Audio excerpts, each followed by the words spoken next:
Guys ये तो आप जानते ही हैं कि आजकल की पुलिस बहुत ज्यादा हाईटेक हो चुकी है। वो पुराने जमाने आजकल नहीं रहे जब किसी गब्बर को पकड़ने के लिए पुलिस को घोड़ों पे बैठ के जाना पड़ता था। आज पुलिस के पास बड़ी बड़ी हाईटेक गाड़ियां हैं, लेकिन आज के समय में भी पुलिस ब्राजील में आपको भैंस पे जाते हुए दिख जाएगी। जी आप ठीक सुन रहे हैं, उनका साधन एक भैंस है। कितनी अजीब लगती होगी ना, लेकिन उसके पीछे का भी एक रीजन है। जब वहां की पुलिस को अमेज़न के जंगलों में जाना होता है तो भैंस से अच्छा कोई साधन ही नहीं है, क्योंकि भैंस इतनी आसानी से फिसलती नहीं है। हालांकि थोड़ा ऑकवर्ड है, लेकिन यही सबसे अप्रोप्रिएट है। ये फैक्ट जान के आपको कैसा लगा, चैट सेक्शन में लिखना मत भूलिएगा।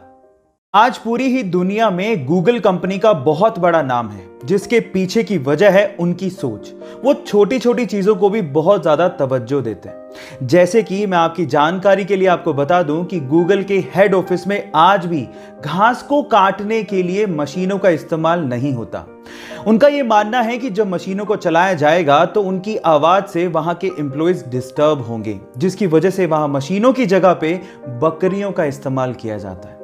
जी हां, गूगल के हेड ऑफिस में आज भी 200 के करीब बकरियां रखी गई हैं जो कि घास को खाती हैं। वैसे बहुत अमेजिंग आइडिया है। आपको यह फैक्ट जान के कैसा लगा, चैट सेक्शन में लिखना मत भूलिएगा। गाइस क्या आपको पता है कि भूटान इको फ्रेंडली कंट्री होने के साथ साथ पूरी ही दुनिया की इकलौती कार्बन नेगेटिव कंट्री भी है। पर सवाल यह है कि आखिर कार्बन नेगेटिव कंट्री होती क्या है। डोंट वरी, मैं आपको बताता हूं। इसका मतलब यह है कि भूटान जितनी CO2 प्रोड्यूस करता है, उससे कहीं गुना ज्यादा वहां के फॉरेस्ट CO2 को एब्जॉर्ब कर लेते हैं, जो कि हमारे एनवायरनमेंट के लिए बहुत अच्छी बात है। पर यह सब पॉसिबल हो पाया है वहां के लोगों की सोच की वजह से। जैसे कि सन 2016 में भूटान की महारानी ने एक राजकुमार को जन्म दिया, और बजाय बड़ी सी पार्टी देने के वहां के राज परिवार ने 1,08,000 ट्रीज को भूटान में प्लांट किया। कितनी अच्छी सोच है ये।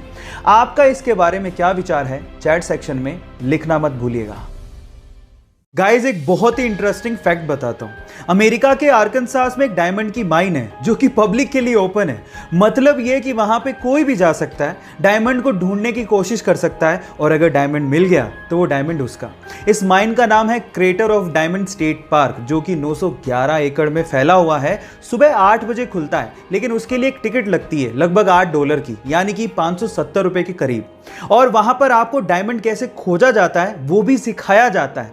यह अकेली इकलौती ऐसी माइन है जो कि पब्लिक के लिए ओपन है। जब 1972 में से खोला गया था, तब से लेके आज तक 30,000 से ज्यादा डायमंड यहां पर लोगों ने खोज निकाले हैं। यह इंटरेस्टिंग फैक्ट आपको जान के कैसा लगा, चैट सेक्शन में लिखना मत भूलिएगा।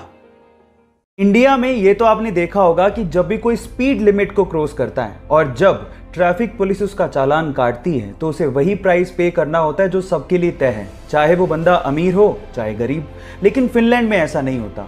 फिनलैंड में ट्रैफिक पुलिस बंदे की इनकम के हिसाब से चालान काटती है। मतलब अगर आप 20,000 महीने के कमाते हो तो आपको 200 रुपये चालान देना है। अगर आप 2 लाख कमाते हो तो 2,000, 20 लाख कमाते हो तो 20,000। कभी कभार वहां के करोड़पति अरबपतियों को 1 करोड़ रुपए का चालान भी देना पड़ गया है। ये फैक्ट जान के आपको कैसा लगा, और क्या आपको भी लगता है कि इंडिया में भी ऐसा रूल एप्लीकेबल होना चाहिए, चैट सेक्शन में लिखना मत भूलिएगा।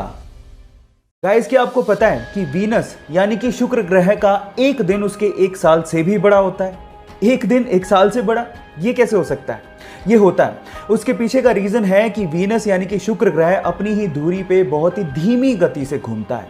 मैं आपको आपकी जानकारी के लिए बता दूं कि शुक्र ग्रह को अपनी ही धुरी का एक चक्कर काटने के लिए अर्थ के 243 दिन लगते हैं, जबकि वो सन का चक्कर मात्र 225 दिन में ही लगा लेता है। इसका मतलब ये हुआ कि इसका एक दिन 1 साल से भी बड़ा होता है। ये अमेजिंग इंटरेस्टिंग फैक्ट जान के आपको कैसा लगा, चैट सेक्शन में लिखना मत भूलिएगा।